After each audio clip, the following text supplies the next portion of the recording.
All right, so we're going to do a walkthrough of my van. I guess a bit about me first. I am Jesse. I was working for Tesla Energy in the COVID pandemic, and we were working remotely. I was in Melbourne and it sucked. So I built this and loved it so much that it's 3 years later, and yeah, I'm still here and loving it.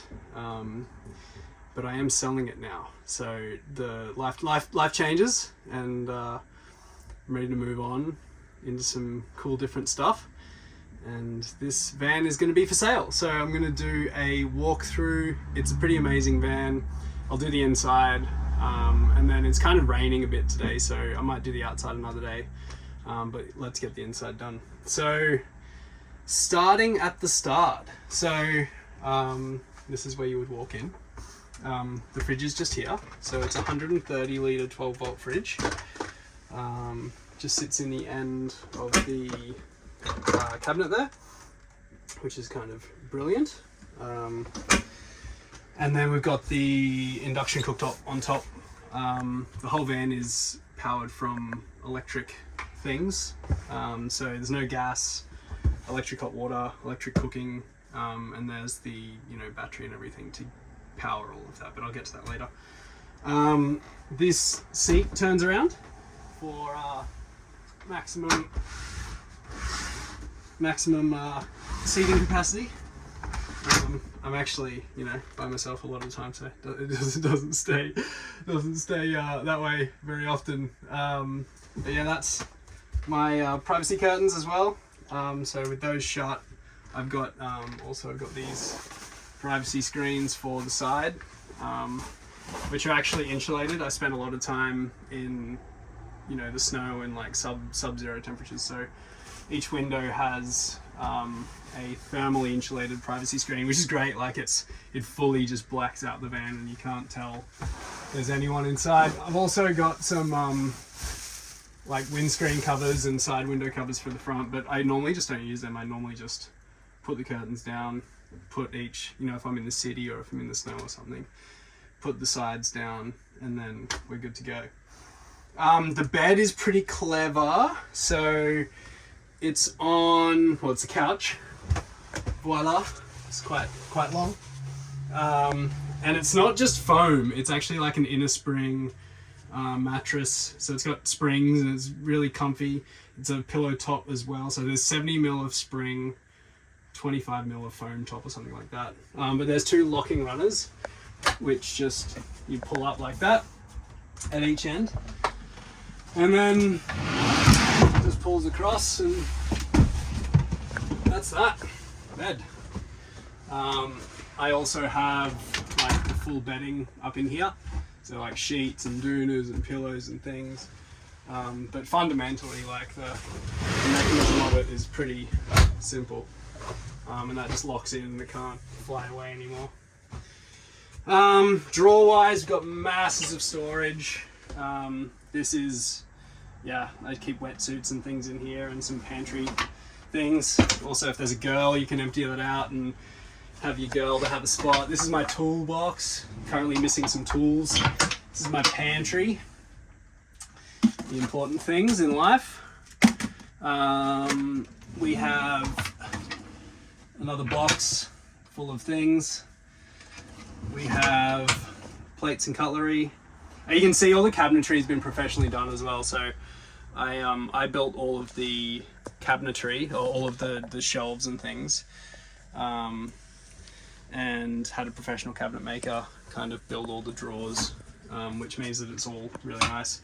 I've also got this, I haven't seen this anywhere else, but I spent a fair bit of time on yachts, and this mechanism is what keeps the doors shut. So that just locks in there, and then you pull the trigger and it comes out. It's like a super elegant way of doing it. Cutlery and things are in there. So that's sort of most of the drawers. We've also got another overhead cupboard here, which has got an Omnicord in it. So we'll get to the music part later. You can do whatever. This is also ducted heating. So there's a ducted heating outlet there, which you can direct here. So that's pretty cool. So when you're in the snow, you can heat the whole van. You can actually regulate it. So there's two ducted sections. It's here and in the shower, which we will show later. But you can kind of, if it gets super hot in here, or if you really need to dry all your snow gear or wetsuits or whatever, you can shut this one and just crank the shower and dry off whatever you need to dry. Fan. This is a controller for the heater. So you can just wake up in the night and turn it on and off if you need to. So there's just an on-off switch there. It's pretty simple. And we've got light switches here. There's a CO2 monitor up there, but you don't need a photo of that. This is the water inlet. So I wanted to keep the outside pretty stealth. So that's my way of doing that, keeping the water fill off the side of the car. So there's just a little hole in there, and the water tank is actually in the bottom of this cupboard. So because I spent a lot of time in the snow, you have to keep your water tanks inside to keep them water so they're not frozen. So if we have a look in here, you can see that's the tank there. So it's 120 mil high and it runs the whole length of the cabinet. It's 180 litres. And while we're in here, that's the hot water tank. So we got 15 litre hot water tank. And that is the water filter system. That's my dirty laundry. This is the sink, so a pretty nice size sink. Filtered water, normal water, works like normal. Bin, which is super clever, I think. There's dead space in there, so that's just where that lives. This is super cool, so it's a dimmer system. So each light has its own dimmer, and you can set up scenes, so you can dim each light individually, and then you can also, if you go back again, go out, you can also just pick scenes. So I've got a bunch of different scenes set up for, you know, like super dark nighttime through to like medium lighting through to daytime lighting. I don't know if that showed up on the camera, but it's pretty substantial. This is a massive cupboard. Might have to sneak around there. So I put all of my instruments in here. I make music and I do music production and things like that. You'll see the studio setup I've got. But I've got like amps and pedals and books and things, and in behind here I've got all my snow gear too, so it goes back forever. So there's like all my snowboarding gear in the summer lives in the back there. I think it's like 750 mil deep, so yeah, pretty substantial. But you know, you could convert this into whatever you needed it for. Maybe it's like a bike rack, I don't know, people have all sorts of needs. This is where my like pots and pans live. Pretty simple, nothing major. We have the latches again as well. There's like spices and sauces and things. And then we got here just a library and some things. And yeah, some more. Oh, this is like all cabling and stuff for the studio. And if we come back, maybe I'll talk about this. So I spend a lot of time at a computer. So yeah, this is like my setup. I do a weekly radio show, I make music, I do podcast production, I do all sorts of stuff. So I've also got a little MIDI keyboard down in there, little audio interface. It's nothing like amazing, but you can get what you need to get done. And like this is you can move that around wherever you need. Pair of Genelecs. Talk to me about the Genelecs. If you want them, we can organize that in the price, but I would say most people aren't going to want them. So yeah, we can talk about that. So here we've got the electrical system. So we've got a Victron GX setup. So this just monitors all of the power. Like if I turn on the hot water, you'll see we're now pulling 1400 watts. Kind of can't see that, can you? But yeah, so it monitors everything, and you can connect it to the internet, so I can see on my phone what's going on. This is the DC distribution, this is the AC distribution. As I'm not a Sparky, it's not quite labeled right yet, but I will label that properly before selling it. This is a external antenna setup for my mobile dongle. So the dongle just goes in there. I'll show you that as well. This is the dongle here. So that I've just got a separate SIM card for that, and it does all of my internet needs. And then I've got a massive antenna in here which goes on the side of the car. It's massive. So it's like 2 meters long, and boosts the mobile reception, and it goes on the roof, so it just gets screwed onto the roof and then into a holder, and then you've got sweet reception. Continuing back here, we've got SodaStream necessary, and this is like wardrobe space, chairs, and then more wardrobe space. That drawer also comes out to give you some more access into the electrical cupboard, which is here. So we've got full Victron setup. Probably don't need to get so close. So two 200 amp hour lithium iron phosphate batteries, a Victron 3000 watt inverter charger. Yeah, everything's done nicely, properly. So it's been running flawlessly for 3 years and never, well, doesn't never run out of juice, but mostly never runs out of juice. I've got 1200 watts of solar on the roof too, so 3 400 watt panels, which is heaps. This is my surf drawer, so it's like all of my wax and sun cream and fins and things like that. This is an oven, so normally vans have an oven. It also does like air frying, cooks the meanest wedges around, really good. And when the sun's ripping, you know, you're producing more solar power than this thing can pull. So yeah, it's pretty sweet. You can set up like a slow cooked lamb while you go for a surf or whatever. It's pretty sweet. This is just, yeah, like a stationary drawer next to the office. Works pretty good. And I guess getting to the last thing, maybe we'll swap this little piece de resistance in the back of the van is the shower. So this is set up as a shower but also a drying area, which is something that is underappreciated in vans. Things get wet and they never dry. So yeah, this is ducted heat in here, so you can open that up, crank the heater up, and then this area becomes, like, you shut the door and this area becomes a hot box, which is pretty delightful. I've got snowboard racks in there. They could be taken off if that's not what you're into or whatever. And yeah, there's a little light there, but yeah, it's a great shower. You can fit 2 people in here. You could put a toilet here. I actually designed it so it was big enough to put a loo in. There's a spot for a loo there, like a composting head or something like that. But I've never needed it, so I never got it. They're like $1,400. Back window shade. I've got this beautiful little like case for them, and they just magnet in place pretty simply.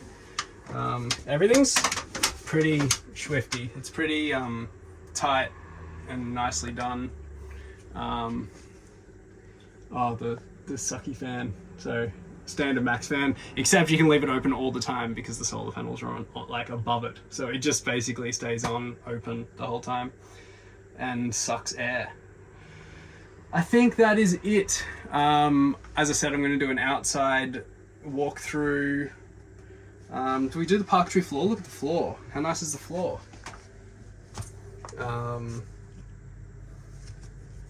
I think that's everything. There's a lot to cover, but I think that's everything. Yeah, I'll do an outside walk around, and there's a pretty cool roof rack to see. All right, we're back. Gonna do the outside. It's lighting's pretty nice, so gonna have a walk around the van. So it's a 2012 Fiat Ducato. It's got 128,000 Ks, which is pretty good. Pretty good. I bought it with 50,000 Ks, and it had some issues, but in the process of fixing those issues, nearly all the engine sensors got replaced. So that's sweet. So we're in the wheelhouse. It seats 2 people. The passenger seat swivels, the driver's seat is fixed. It's a 6-speed automatic. It's the 3-litre turbo diesel. Actually has really good power. I'm at 3.7 ton. The GVM is 4, so you got 300 more kilos, and that's like full. Like all my toys, everything that I need, I've still got 300 kilos to play with, so that's good. It is certified as a camper, so it's got the compliance plate for that. Yeah, it's got 128,000 Ks, so I've put nearly 80,000 on it. I've got service documentation for all of that, and yeah, it's been a bloody great car.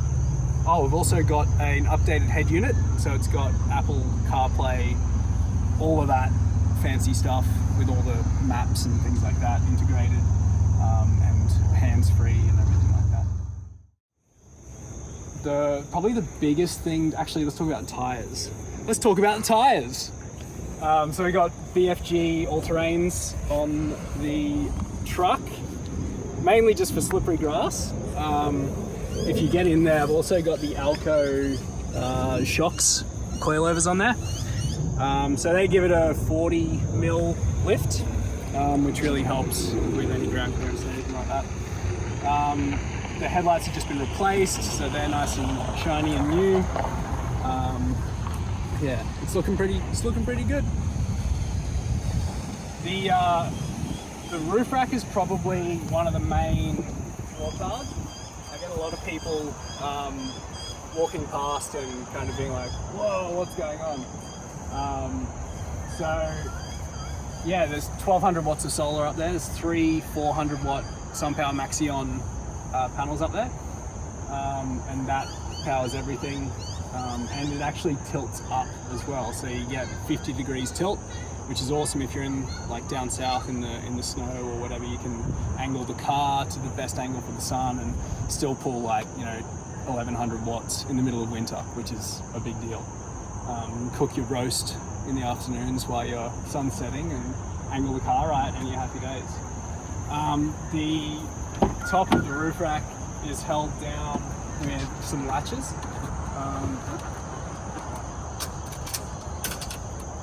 So that's one there.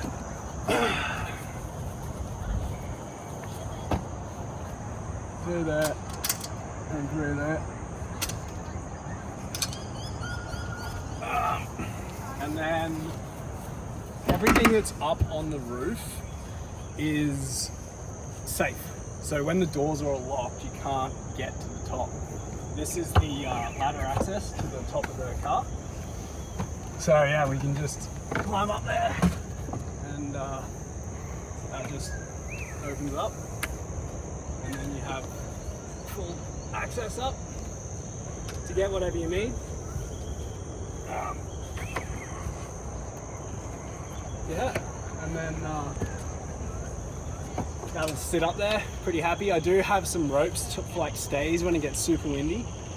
This is pretty much a big sail, but yeah, that's kind of the boards. And I've got 4 surfboards up there at the moment, so I've got a longboard. There's enough room if you want to like put a 10-footer up there, you can put that up there. Yeah, then everything else just kind of gets locked out. Got some nice new number plates, which makes it look nice.